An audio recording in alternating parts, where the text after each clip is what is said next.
제가 일부 예배에 참여하면서 그리고 오늘 여러분과 함께 이 예배를 드리면서 세상에 좋은 교회가 참 많이 있는데 내포 사랑의 교회도 흠모할 만한 교회구나 이런 생각이 듭니다. 이렇게 아부하거나 또 여러분 아멘을 유발하기 위해서 하는 말이 아니고요.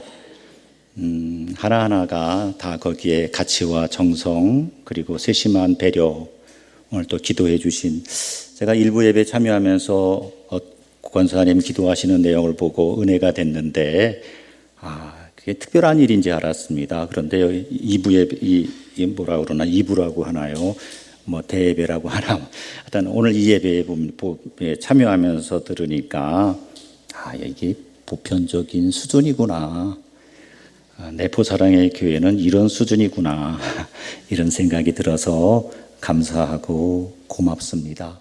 비록 저희들이 살고 있는 지역 또 형편 이런 것들은 다 다르지만 한 주님을 귀하게 섬기고 또 아름다운 신앙생활을 영위하는 이런 공동체가 있다는 사실 앞에 감사드립니다. 우리 한상만 목사님 쓰신 책 가운데 이런 책이 있습니다. 시골 목사의 아침 묵상이라는 책이 있는데요. 거기에 우리 한 목사님이 이런 얘기 하셨어요. 최홍준 목사라고 하는 저 광주에서는 아주 훌륭하신 목사님인데, 이 목사님이 목사 되기 전에 아직 그리스도의 주님 앞에 헌신하기 전에 그곳에 있는 선교사들이 나병 환자들을 극진하게 섬기는 모습을 보고 크게 감동을 받았습니다. 이런 것들이 계기가 되어서 최홍준이라고 하는 청년이 주님 앞에 헌신을 해서 광주에 믿음의 뿌리를 깊이 내리는 그런 역할을 했다. 그런 내용의 글을 제가 오래전에 읽은 기억이 납니다.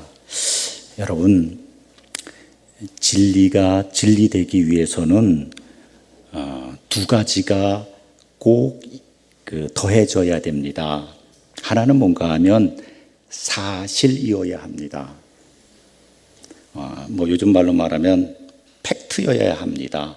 시간과 공간에서 일어난 사건이어야 그게 진리가 됩니다. 허구의 이야기, 가상적인 이야기, 이것은 감동은 줄 수 있을지 모르지만 사실이 아니기 때문에 진리라고 말하기 어렵습니다. 그래서 사실이 참 중요합니다. 오늘 여러분들은 사실의 현장에 서 계신 겁니다. 내포 사랑의 교회, 또 여러분 각자 집사님, 권사님, 장로님, 목사님 어떤 신분을 가지고 서 있지 않습니까? 이게 여러분의 사실입니다. 오늘 이 사실을 어떻게 내 몸으로 버텨내느냐, 중요한 일이죠. 그리고 또 한 가지, 사실이 진실이 되려면 진정성이 있어야 합니다. 진정성이 없으면 진리에 이를 수가 없습니다. 제가 이야기 하나 해드릴까요? 아까 최홍준 목사님 이야기를 우리 한 목사님의 이야기에서 빗대서 말씀을 드렸습니다만은 우리나라의 아주 훌륭한 목사님 가운데에 사랑의 원자탄이라고 알려진 손양원 목사님이 계십니다. 이분이 어떤 귀담이 있는지 여러분 잘 아시잖아요. 아들들이 있었는데 그 아들들을 공산당한테 잃었습니다.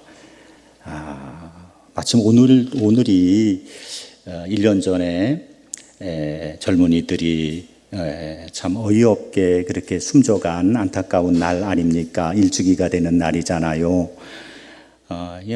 부모 입장에서 보면 억장이 무너진다, 생떼 같은 자녀들을 잃은 아비의 심정이 얼마나 아프겠습니까? 그런데 이 손양원 목사님은 자기 아들을 죽인 그 사람을 양아들로 삼았다 그러죠. 이걸 우리가 뭐라고 그러냐면 사랑의 원자탄이다 그럽니다. 참 귀한 일이죠. 그리고 이런 이야기를 들으면서 가슴이 절절해지고 예수 그리스도의 사랑이 이런 거구나 이런 생각하지요. 그런데 전 조금 생각이 좀 다릅니다. 왜 한국 교회는 손양원 목사님의 이 이야기를 한 개인의 미담에 머물게 했을까? 지금 우리 사회에 얼마나 차별과 이 외면받는 이들이 많습니까? 우리는 청년 세대와 기성 세대 사이에, 또 남자와 여자 사이에, 내국인과 외국인 사이에, 또 남과 북 사이에 얼마나 간극이 큽니까? 서로를 잘 이해하려고 하지 않고 서로를 용납하는 것을 어려워하고 그렇게 살아가고 있지 않습니까? 그런데 우리 기독교 신학자들이 또는 기독교 목사님 지도자들이 이 손양원 목사님의 이야기를 화해의 신학으로 왜 만들지를 못했을까? 손양원 목사님의 이 이야기를 개인적 미담에 머물지 않고 이것을 통일 신학으로 왜 만들지 못했을까? 예수님 원수도 사랑하라고 말씀하셨는데 왜 거기까지 가지 못하고 한 개인의 감동적인 이야기에 머물게 했을까? 이런 생각해 봅니다. 사실도 중요한데 그 사실에 의미를 부여하고 그것을 담론화하는 작업. 전 이것도 우리 기독교의 의식 있는 지도자들이 꼭 해야 되는 일이다 이렇게 생각합니다. 그런 면에서 오늘 종교개혁 506년 전에 있었던 일 아닙니까? 그런데 506년 전에, 그러니까 1517년 10월 31일 마틴 루터가 비텐베르크 성교회 정문에다가 95개 조항의 반박문을 쓴 거잖아요. 여러분, 그때 루터는 질문을 가진 사람이었습니다. 그때 교회가 면벌부를 만들었잖아요. 그러니까 교회 건축하는데, 예배당 건축하는데 헌금을 내거나 무슨 착한 일을 하거나 하면 그 벌을 감할 수 있다, 이런 거잖아요. 성경에 없는 얘기거든요. 여러분, 교회는 굉장히 소중한 기구입니다마는 교회는 오류도 있을 수 있습니다. 여러분, 교회를 믿지 말고 하나님의 나라를 믿고 하나님을 믿지 않습니까? 우리가 그래야 되지 않아요? 그때의 교회가 잘못 가르쳤습니다. 대부분의 사람들이 잘못 가르치는데도 앞자리에 앉아서 아멘 아멘 했어요. 교회가 틀린 가르침을 말하고 있는데도 신부들이, 교종이 엉터리 말을 해도 추기경들이 빨간 모자나 쓸 줄 알았지, 진리와 다른 이야기들을 해도 그때 교인들은 아멘 했어요. 여기에 의문을 가진 사람, 그 사람이 바로 마틴 루터였습니다. 저는 여러분들이 하나님의 말씀 앞에 설 때에 의문을 갈고 서면 좋겠습니다. 아니, 의문하니까 의심하라 이런 얘기로 여러분 혹 오해하실까 봐 다시 말씀드리면 질문하는 사람들이 되십시오. 하나님, 이게 맞습니까? 성경은 이렇게 말하는데 이게 맞습니까? 내 믿음이 부족해서 잘 이해가 안 됩니다. 성경과 씨름하라는 말입니다. 마틴 루터가 그런 사람이었습니다. 그 당시 교회에 팽배해 있었던 잘못된 가르침 앞에서 마틴 루터는 고민하고 그것 때문에 씨름하고 말씀을 붙잡고 기도하던 사람이었습니다. 그리고 506년이 지났습니다. 과연 오늘 우리는 마틴 루터나 아니면 장 칼뱅이나 개혁자들이 가르쳐준 그 복음을 우리가 실현하고 있고 그 가치를 쫓고 있다고 여러분 생각하십니까? 우리에게는 질문거리가 없습니까? 칼뱅이나 루터처럼 질문이 없습니까? 가만히 한번 생각해 보십시오. 우리 안에 고쳐야 될 것이 무엇일까? 내 신앙에 타성화된 것은 무엇일까? 이런 질문을 갖는 것, 이게 저는 506주년 종교개혁을 맞는 오늘 우리 종교개혁자의 후예들인 우리들이 가져야 될 태도라고 생각합니다. 로마 가톨릭 교인들, 제가 다른 종교를 비난하는 것처럼 여러분들 듣지는 마십시오. 그쪽 분들은요, 질문을 하지 않고도 신앙생활이 가능해요. 근데 적어도 프로테스탄트, 개혁 그리스도인, 또 내포 사랑의 교회 교인이라면 질문할 수 있어야 된다고 생각합니다. 개인적으로 씨름하고 잘 풀리지 못하면 목사님 찾아오고 함께 문제를 푸는 이런 모습이 개혁자의 후예다 생각합니다. 요즘 같으면 이런 개혁 기치를 든다든가 개혁의 목소리를 높이면 사람들이 박수 쳐주는 사람도 있고 편들어주는 사람들도 있었을 텐데 마틴 루터 때는 그런 사람들이 많지 않았습니다. 그래서 마틴 루터가 종교개혁의 기치를 들자 로마 가톨릭 교회가 그를 파문하겠다 억압을 했습니다. 그래서 1521년에 보름스라고 하는 독일 보름스라고 하는 곳에서 신성 로마 제국의 황제인 칼 5세가 의회를 소집했습니다. 그 회의의 주제는 루터가 그동안 말한 것들을 뒤집는, 이제까지 종교개혁적인 발언들을 포기하고 다시 평범한 사제가 되게 하는 그런 목적을 가지고 만든 그런 회의였습니다. 그런데 루터가 여러분 어떻게 했어요? 여러분 잘 아는 찬송 있잖아요. 내 주는 강한 성이요. 루터가 그런 기분을 느꼈습니다. 자기 편이 하나도 없는 거예요. 지금 우리 같으면 루터에 대해서 박수도 쳐주고 힘든 일이지만 잘하셨습니다. 아, 용한 일입니다. 이럴 텐데 그때 그 회의장에 아무도 없었습니다. 신앙은 때로 아무도 없는 곳에서 혼자 하나님을 대변하는 일도 해야 되는 겁니다. 그게 신앙일 수도 있습니다. 옆에 친구가 있을 때는 더불어 갈 수도 있고 어떤 공동체가 있을 때는 함께 갈 수도 있지만 늘 그런 건 아니고요. 사방을 보아도 적밖에 없어요. 내 반대편밖에 없습니다. 내 편이 하나도 없을 때 그때도 나는 주님을 따르겠습니다. 그게 개혁자의 후배들이 해야 될 일입니다.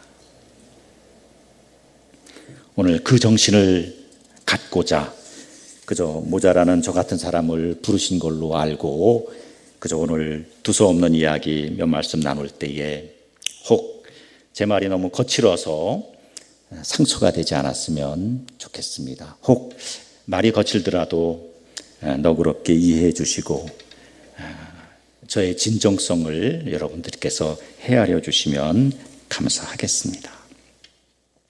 지금 우리는 2023년을 사는 그리스도인입니다. 100년 전 그리스도인들은 어떻게 살았을까요?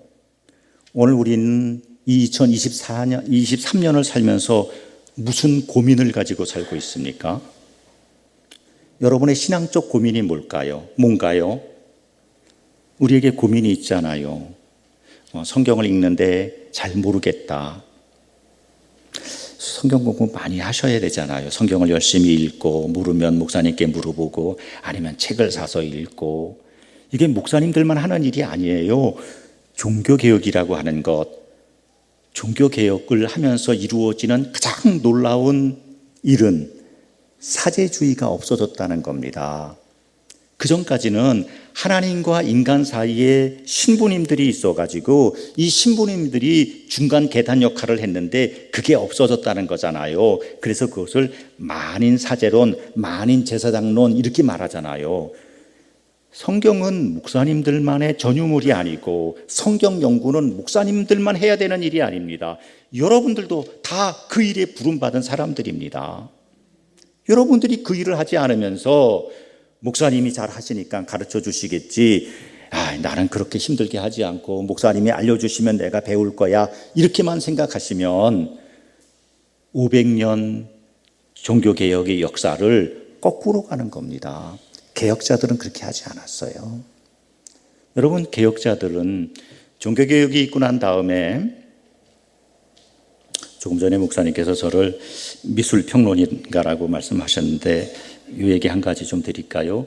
종교개혁이 일어나니까 로마 가톨릭 입장에서는 교회가 반토막 났어요.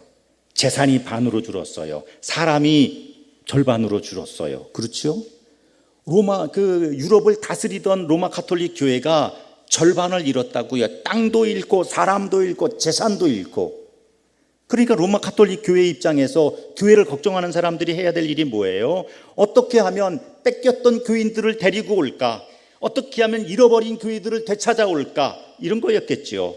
그래서 로마 가톨릭 교회에서 두 가지 일을 했어요. 하나는 안에서 잃은 것을 바깥에서 찾자. 그게 뭐예요? 선교했어요. 그 당시에 개혁자들은 선교할 여력이 없었어요. 로마 가톨릭하고 싸우느라고.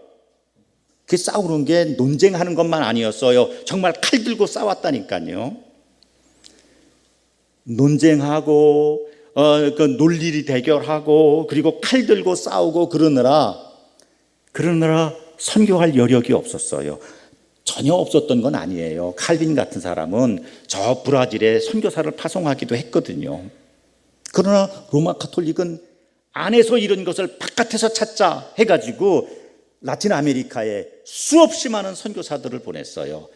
물론 저는 그 선교를 선교라고 생각하지 않아요.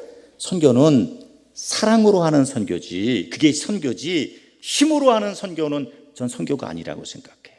총과 칼을 들고 가서 너 예수 믿을래 안 믿을래, 이게 선교입니까?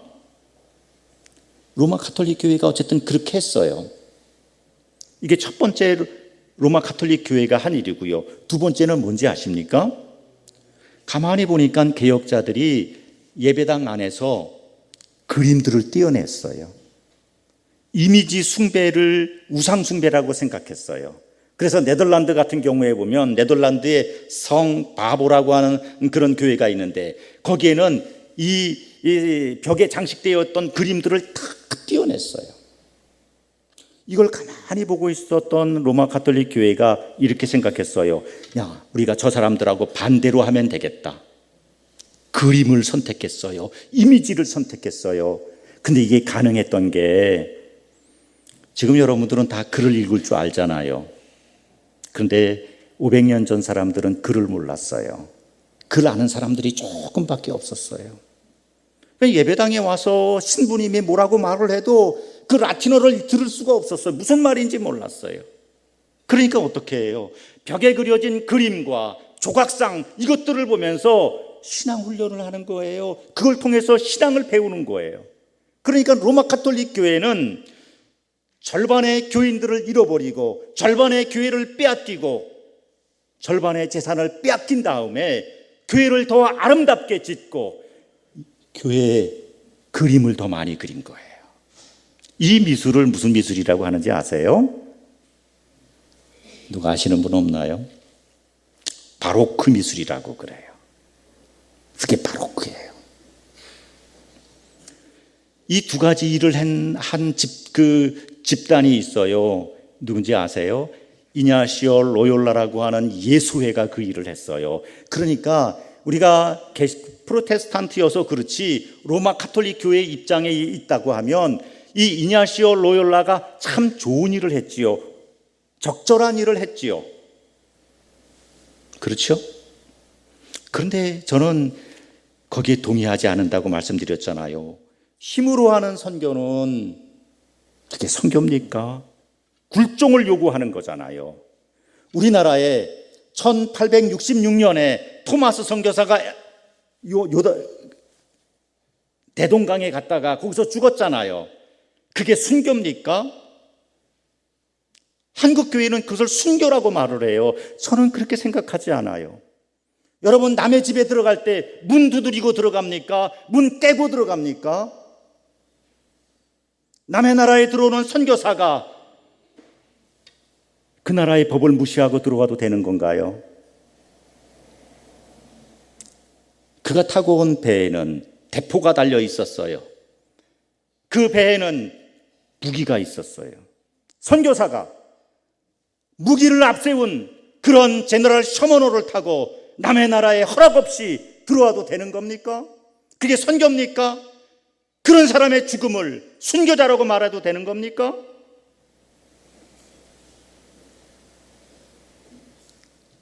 (1866년에) 대동강에 들어왔던 토마스 목사의 선교는 마음으로는 이해해요. 그가 한국을 얼마나 사랑했는지. 그 귀한 마음을 이해하는 것과 그것을 선교로 포장하는 것과는 다른 문제예요. 500년 전에 로마 가톨릭 교회가 그 일을 했다고요. 총과 칼을 가지고 라틴 아메리카에 가서 거기에 원주민들을 모아놓고 집단으로 개종시키는 일을 했잖아요. 선교는 개인적 회심을 통해서 이루어지는 겁니다. 저는 로마 가톨릭 교회가 이미지를 선택한 것도 저는 실패라고 생각합니다. 왜 실패인가 하면은요, 그때 프로테스탄트가 선택한 거는 뭔지 아세요? 그들은 이미지를 선택했고 루터나 칼뱅 같은 사람은 뭐를 선택했어요? 문자를 선택했어요. 그러니까 종교개혁은 이미지와 문자의 싸움이에요. 이미지는 공부하지 않고도 신앙생활을 유지할 수 있어요. 그러나 문자는 공부하지 않으면 이해할 수 없는 거잖아요. 구텐베르크가 금속 활자를 만들고 마틴 루터가 95개 조항의 이 항의문을 만들었을 때 나중에 그가 포기하고 싶어도 포기할 수 없을 정도로 문자가 전 유럽에 퍼졌다고요. 그러니까 저는 마틴 루터의 그 당시에 개혁자들의 선택이 옳았다. 그리고 오늘 우리가 그 개혁자의 후예들이라고 하면 공부해야지요. 성경을 읽어야지요. 성경 읽지 못하는 사람들이 그림을 보면서 신앙을 유지했지만 해득한 사람들, 문자를 읽을 수 있는 사람들은 성경을 읽어야지요. 여러분들이 문자를 읽을 수 있다고 하는 게 얼마나 큰 복인지 새삼 깨달아야 돼요. 그리고 여기에 머물지 않고 성경도 읽고 주석도 읽고 신앙서적도 읽고 해야 돼요. 목사님에게만 맡기면 안 돼요. 목사님만 전문가가 되세요. 우리는 가르쳐주는 대로만 살게요. 500년 전으로 돌아가자는 얘기입니다. 여러분, 돌아가시겠어요? 500년 전으로 돌아가지 마세요. 더 나아가야죠. 지금 우리는 그림도 이해해야 되고, 그리고 글자는 더 존중해야 되는 겁니다.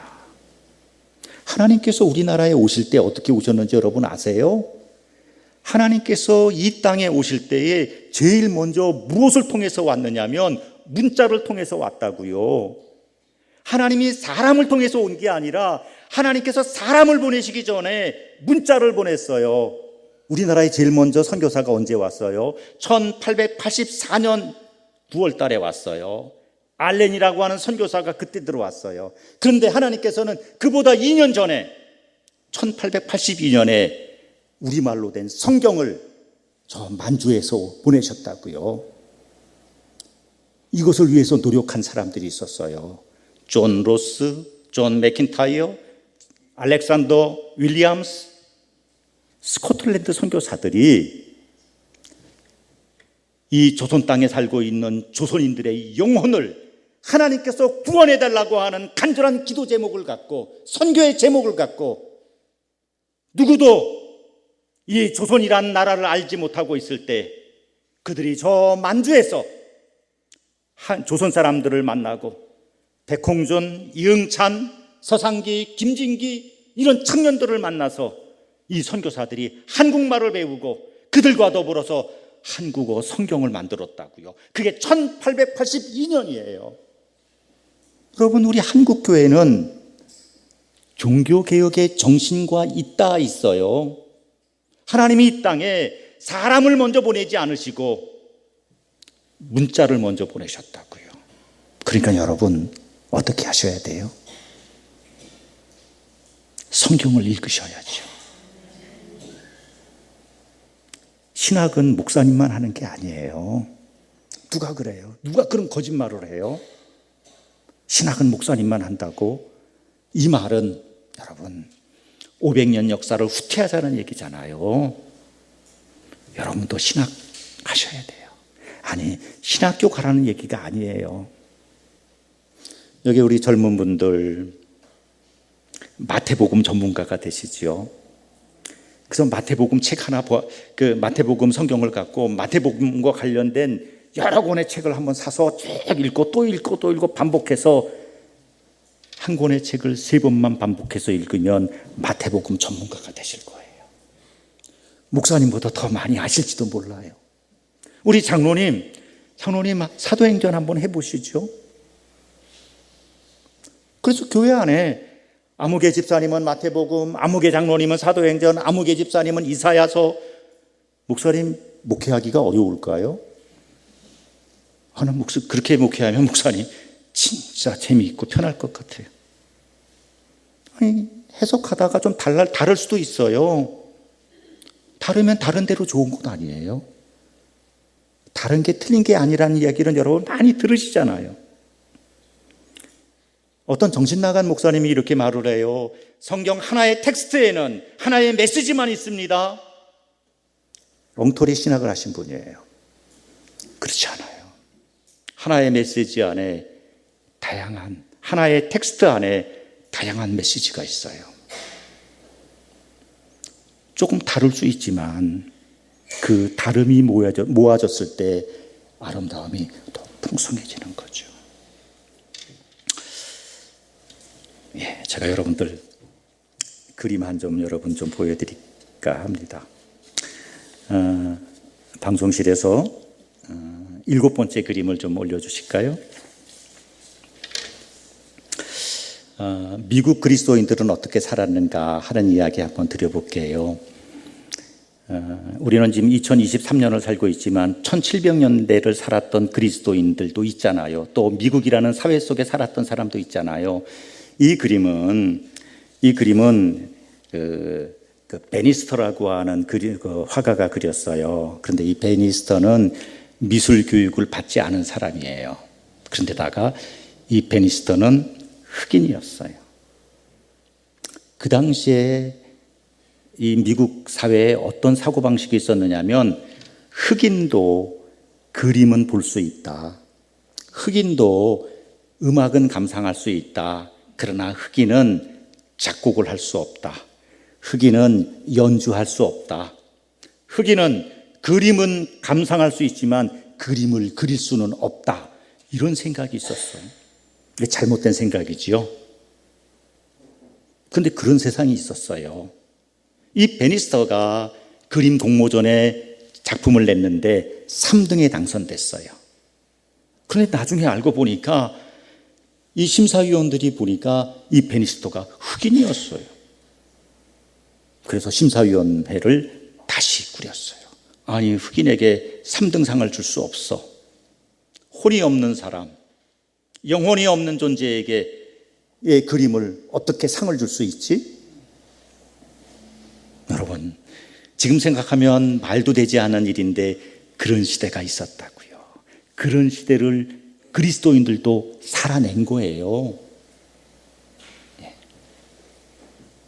다행히 4등으로 당선된 사람이 사양했어요. 그래서 베니스터는 3등상을 받을 수 있었는데, 그런데 쪽지가 하나 또 날라왔어요. 당신이 3등상에 당선됐긴 했지만 시상식에는 참석할 수 없습니다. 그 시대의 모습이었다고. 그러니까 베니스터는 자기의 그림에서 이런 울분과 이런 차별과 이런 억울함을 자기 작품 속에 드러낼 수 있지요. 여러분 같아도 그러시지 않겠어요? 내가 흑인이라고 이렇게 차별할 수 있는가? 그래서 그의 작품 세계 안에서 흑인들을 미워하고 증오하고 하는 작품을 그릴 수 있잖아요. 그런데 그는 그렇게 하지 않았어요. 조금 전에 보셨던 그림 있잖아요. 폭풍우가 바람이 부는 그 장면에 대한 그림인데, 이 그림에서 등장하는 저 사람은 흑인인지 백인인지 분간하기가 모호해요. 저 작품뿐만 아니라 다른 작품에서도 굳이 인종을 구별하는 일을 이 베니스턴은 하지 않았어요. 충분히 할 수 있는데, 그래서 백인들에 대해서 그 흑인들에 대한 혐오감을 유발했던 백인에 대해서 증오심을 표현할 수도 있었는데 그렇게 하지 않았어요. 이게 그리스도인이에요. 뺨 한 대를 맞고는 다른 뺨을 돌려대는 정신, 주님 말씀하시지 않았어요. 오늘 여러분, 우리가 이런 마음을 갖고 살아야 되지 않겠습니까? 자, 그 다음 그림 하나 좀 볼까요? 여러분, 이 그림은 많이 보셨을 것 같아요. 그 헨리 오사와 터너라는 사람인데요. 이 사람도 흑인이에요. 저 그림의 제목은 가난한 자의 감사 기도. 한 흑인 할아버지가 기도하고 있어요. 식탁에는 빵 하나가 있고요. 접시는 비어 있어요. 아이, 저렇게 가난한데 무슨 감사 기도를 합니까? 불평 기도를 하면, 항의 기도를 하면 하죠. 그런데 감사 기도를 하는 거예요. 할아버지의 자세가 아주 정중해요. 근데 그 앞에 있는 손자는 어때요? 지금 제가 조금 전에 말씀드린 것처럼, 아니 할아버지, 고기 한 점 없는 식탁 어떻게 감사할 수 있어요? 나는 아직 월세방을 살고 있다고요. 네? 나는 이번에 전세 사기를 당했다고요. 직장을 얻으려고 애를 쓰는데 원서 내는, 이력서 내는 곳마다 안 된다고요. 어떻게 이런 데서 내가 감사할 수 있어요?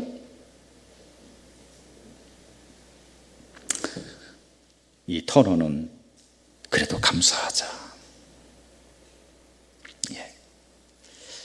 터너의 아버지는 감리교 목사님이었어요. 그리고 어머니는 남부에서 도망쳐 나온 노예였어요. 그러니까 이 터너도 백인들에 대한 증오심을 갖는 그림을 그릴 수 있잖아요. 근데 그렇게 하지 않았어요. 실력으로 우리가 추구하는 신앙은 무엇이고 인종의 차별이 없는 하나님의 사랑이 무엇인가, 이런 그림을 그렸다고요. 그림 한 가지만 더 볼까요? 그 다음 그림 좀 보여주시죠. 에드워드 힉스라는 사람이에요. 이 사람은 백인이에요. 이 에드워드 힉스는 태어난 지 18개월 만에 부모를 잃었어요. 고아가 되었어요. 그래서 그 동네에 살고 있었던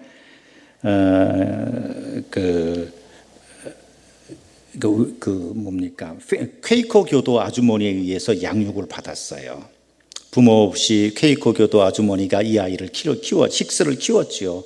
그래서 자연히 퀘이커 신앙을 갖게 됐어요. 여러분, 퀘이커 신앙 하니까 우리 장로교, 개혁주의, 웨스트민스터 신앙 고백을 강조하는 이 개혁 장로교에서는 이게 무슨 말인가 할지 모르는데, 미국 정신의 밑절미는 퀘이커예요. 퀘이커를 함부로 이렇게 폄훼하거나 우리와 다른 점은 있지만 그것을 틀렸다 말할 수 없어요. 이 퀘이커 목사가 됐어요. 그래서 그가 필라델피아 순회 목사가 됐는데 늘 돈이 모자랐어요. 그때마다 그 힉스는 그림을 그려서 선교비를 충당했어요. 그런데 이 퀘이커의 정신 가운데 이런 게 있었어요. 예수를 돈으로 치환하는 것은 선하지 않다. 이 고민을 했어요. 그래서 이 힉스가 이렇게 판단했어요. 그럼 나는 목사를 하지 않고 퀘이커가 갖고 있는 이 신앙적인 가치, 이 기독교 신앙, 이 그리스도교 예수의 복음, 이것을 그림으로 표현하겠다. 그렇게 생각하고 그림에 전념했어요. 조금 전에 보여드린 그 그림이 바로 그런 그림이에요. 이 그림에 보면 맹수가 같이 나오잖아요. 맹수와 초식동물이 같이 나오고요. 저 뒤에는 뭐가 있어요? 윌리엄 펜이라고 여러분 아십니까? 윌리엄 펜 한번 검색해 보세요. 윌리엄 펜이라고 하는 사람이 퀘이커 목사예요. 펜실베니아를 만들고 필라델피아라고 하는 도시를 만든 사람인데, 필라델피아가 뭐예요? 필로스, 아델포스, 형제 우애라고 하는 도시잖아요. 저 뒤에 그 윌리엄 펜이 있고요. 그리고 백인들만 있는 게 아니라 인디언들도 있잖아요. 미국이라고 하는 나라는 백인들이 인디안들을 압제하고 만든 나라가 아니에요. 이 그림에 의하면 이게 미국의 정신이에요. 여러분, 호주라는 나라 아시지요? 애보리진들을 차별해서 세운 나라잖아요. 휴후에 정신 차린 다음에 호주에서는 사과의 날을 만들었어요. 과거 우리 백인들이 애보리진 그 원주민들을 차별했다, 이거 잘못했다. 호주 사람들은 그렇게 하는데 미국은 아직도 그렇게 못해요. 그런데 미국의 정신은 뭡니까? 윌리엄 펜 같은 사람이 인디안과 함께, 인디안들과 더불어서 그래서 나라를 세운 거예요. 왜 우리는 좀 다른 사람들과 함께 사는 것을 왜 이렇게 인색하게 생각하고 왜 이렇게 어색해 합니까? 오늘 우리가 종교개혁 기념주일이라고 하면서 종교개혁의 정신, 웨스트민스터 신앙 고백, 여기에 따르는 어떤 우리만의 것, 조금 더 마음을 넓히면 우리의 본질을 훼손하지 않은 상태에서 다른 이들의 손을 잡을 수 있지 않을까 생각하는 거죠. 그림 한 점 더 볼까요? 러시아 일리아 레핀이라고 하는 사람이 그린 그림입니다. 일리아 레핀이라고 하는 사람은 그 러시아의 유명한 예술가 세 사람을 꼽으라고 하면 톨스토이, 그 다음에 유명한 음악가 누구죠? 금방 기억이 안 나네요. 차이코프스키? 제가 맞나요? 예.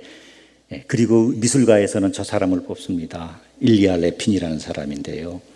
이게 볼가강에 배를 끄는 인부들이라고 하는 거예요. 이 무렵에 증기기관이 만들어졌어요. 그런데 아직도 사람들은 저 배를 끄는 거예요. 근데 제일 앞에 있는 사람이 전직 성직자였어요. 근데 그는 성직을 뿌리치고 노동 현장에 왔어요. 저 그림을 나중에 확대해서 보시면은요, 제일 끝에 있는 사람은 어떤 사람이에요? 이미 죽어 있는 사람 같지 않아요? 예? 배에서 묶은 끈에 의해서 서 있을 뿐이지 그 끈만 없으면 앞으로 푹 꼬꾸라져 죽을 것 같은 인생의 막장을 사는 사람들인데, 그 지도력을 하고 있는 사람이 전직 성직자였다고요. 이런 미술. 그 다음 볼까요? 이때 러시아가 어떤 세상이었는지. 이 그림은 수도원의 식당이라고 하는, 수도사들이 밥을 먹고 있어요. 한 거지가 앞에서 구걸을 하고 있는데 돌아보는 사람이 없어요. 한 귀부인이 나타나니까 그 귀부인의 이렇게 잘 보이려고 하는 그런 그 수도사들의 모습도 있죠. 수도사들은 저렇게 살았다고요. 수도사들이 힘들고 어렵고 금욕하고 고행하면서 사는 게 아니라 좋은 술 먹고 좋은 밥 먹고 떵떵거리면서, 이게 19세기, 20세기 초의 러시아의 모습이었어요. 종교가 부패한 거죠. 그 다음 그림 볼까요? 이 그림도 일리아 레핀이 그린 그림인데 아무도 기다리지 않았다, 이런 그림 제목이에요. 한 남자가 들어왔어요. 여자가 벌떡 일어나죠. 어머니예요.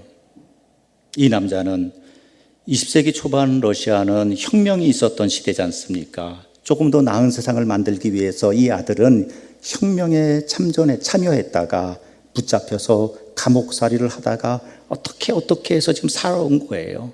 그동안 아들이 없는 집에서, 아버지가 없는 집에서, 남편이 없는 집에서 여자와 어린아이들만 살았다고요. 여러분, 저 그림에서 남자아이의 눈을 보세요. 눈이 휘둥그레지잖아요. 이 아이는 아버지를 알아요. 아버지가 기억에 있어요. 그런데 그 옆에 있는 누이 동생은 어때요? 아버지를 몰라요. 아버지를 본 적이 없어요. 피아노 앞에 있던 아내는 어때요? 남편의 등장, 아들의 등장, 아버지의 등장, 이 가정이 앞으로 행복했을까요? 아니면 위험했을까요? 혁명에 참여했던 아들이 돌아왔는데 이 가정은 어땠을까? 그 시대를 일리아 레핀이 화폭에 담았다고요.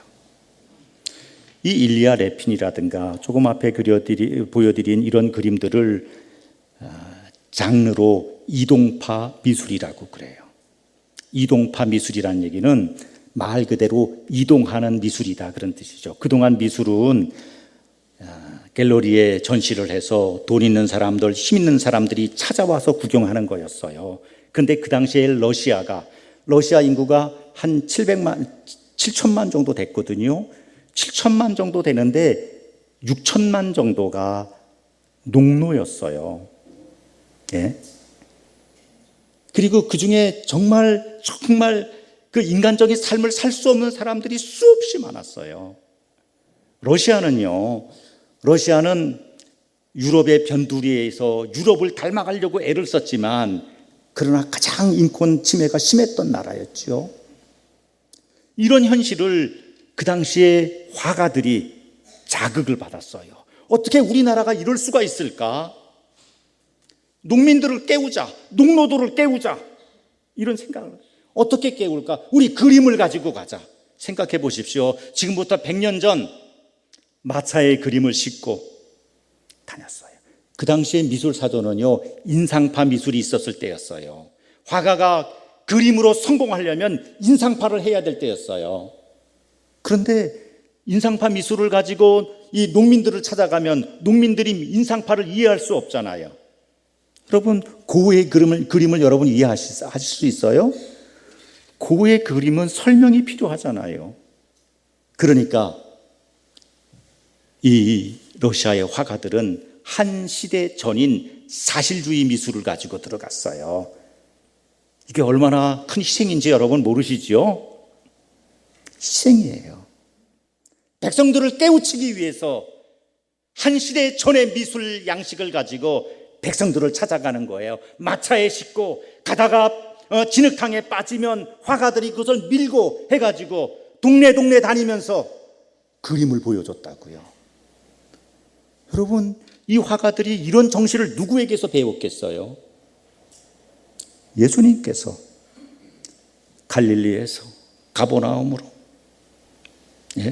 사마리아로, 예수님의 모습이 그렇지 않습니까? 오늘 그리스도인이 된다는 것, 제가 이 그림 몇 점을 보여드리면서 19세기, 20세기 초반의 러시아 사람들, 미국 사람들, 초대교회 사람들, 개혁 시대에 살았던 사람들이 어떻게 믿음을 생각했고 어떻게 그 믿음을 이어갔는가, 이 고민이 오늘 우리들에게도 있단 말입니다. 지금은 평화로운 시대가 아니에요. 500년 전처럼 정신 차리지 않으면 우리는 500년 전으로 돌아가는 거예요. 그래서 제가 여러분에게 몇 가지 당부의 말씀을 드립니다. 첫째는요, 생각하는 그리스도인이 되시라는 겁니다. 생각하는 그리스도인. 굉장히 중요한 얘기입니다. 우리가 우리의 자녀들에게도 가르칠 때 생각 좀 해라, 질문 좀 해라, 이렇게 말하는 거잖아요. 이게 왜 이럴까요? 파고드는 거예요. 이렇게 물으면 목사님 귀찮아하지 않으세요? 예? 여러분 목사님 생각해서 목사님께 질문하지 않 이런 생각하지 마. 목사님은 질문하면 좋아하세요. 제가 섬겼던 교회에 어떤 한 집사님이 로마서를 독파했어요. 로마서만 읽었어요. 이분은 자나깨나 로마서만 읽어요. 그리고 로마서에 대한 책도 여러 권 읽었어요. 그러다 보니까 로마서에 대해서는 저보다 더 잘 알아요. 난 그런 성도가 내가 섬겼던 교회에 있었다고 하는 게 자랑스러워요. 여러분, 생각하는 그리스도인이 되십시오. 두 번째, 깨어있는 그리스도인이 되십시오. 여러분 잘 아시는 것처럼 냇가에 죽은 물고기는 떠내려가잖아요. 살아있어야 올라가는 거잖아요. 올라가려면 그 많은 물줄기를 거슬러야 되잖아요. 싸워야 되잖아요. 쉬운 게 아니에요. 이 세상을 쉽게 살지 말자고요. 그리스도인이 된다는 것은 이 세상을 힘들게 살기로 생각합니다. 힘들게 살기로 다짐합니다. 이런 결단 아닙니까? 되는 대로 사는 게 아니라 바르게 사는 거죠. 에스파냐의 화가 고야가 이런 말을 했어요. 이성이 잠들면 괴물이 깨어난다고요. 여러분, 오늘 우리 시대에 왜 이렇게 이 세상이 어수선해요? 왜 이 세상이 이렇게 부조리해요? 이성이 잠드니까 그런 거예요. 여러분, 여러분들의 이성을 깨우세요. 하나님이 주신 선물이잖아요. 왜 이것을 잠재우는 거예요? 깨어있는 그리스도인들이 되십시오. 세 번째 말씀을 드립니다. 하나님 나라를 여기서 살아내십시오. 여러분 죽어서 다 천당 가잖아요, 우리. 저는 얼마 전에 목사님들 모임에서 이런 얘기를 했어요. 조직신학에서 말하는 천국과 성경신학에서 말하는 천국이 난 다른 것 같다. 조직신학에서 말하는 천국은 여기 이 신학 장르 가운데 어디에 나오는가 하면 말세론에 나와요. 종말론에 나와요. 무슨 말인가 하면 조직신학에서 말하는 천국은 죽은 다음에 가는 나라예요. 그런데 성경신학에서 말하는 하나님의 나라는 지금 여기서 살아내는 거예요. 전 그래서 우리 개혁 장로교회는 조직신학이 강하잖아요. 아브라함 카이퍼니 누구니 해가지고 우리 그 신앙이 굉장히 강하거든요. 전 그건 좋아요. 좋다고 생각하는데 성경신학의 밑절미가 되지 않은 조직신학은 기반이 약해요. 여러분, 우리 죽은 다음에 천당 갈 그 나라가 어떤 나라지요? 평화의 나라, 사랑의 나라, 적이 없는 나라, 미움이 없는 나라, 누구나 환대받는 나라잖아요. 아니에요? 하나님의 나라가 그렇잖아요. 성경에서 그것을 물리적으로 설명할 수가 없어요. 그러니까 2000년 전에 기록된 성경에서는 하나님의 나라는 황금 보석으로 꾸민 집이다. 거기는 12과일이 맺는다 그랬어요. 설명할 수가 없어요. 그 이상. 지금 보십시오. 황금 보석 꾸민 집들도 있고요. 12과일은 마트에만 가면 다 있잖아요.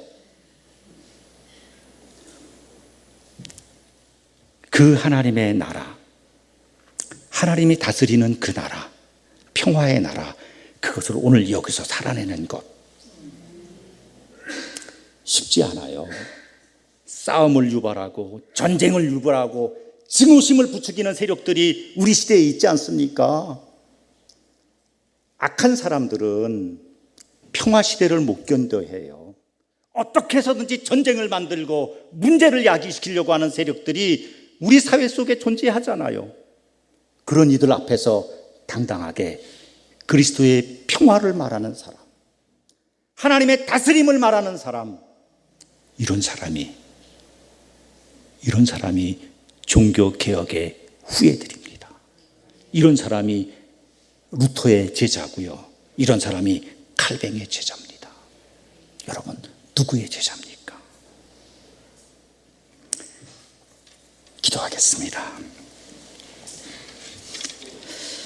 하나님 아버지, 오늘 저희는 종교개혁 506주년을 맞습니다.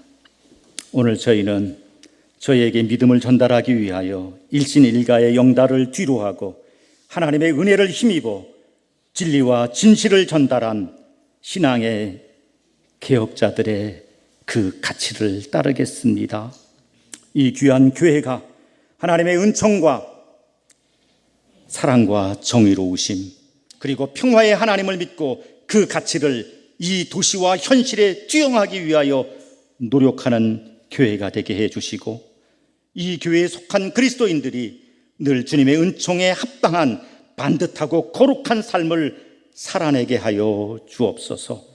성경을 깊이 묵상하고 삶에 적용하고 깨어 기도하고 이웃을 사랑하고 그리고 우리 다음 세대가 양육받으며 우리 민족의 증오심도 해결할 수 있는 교회가 되게 하여 주옵소서. 예수님 이름으로 기도합니다. 아멘.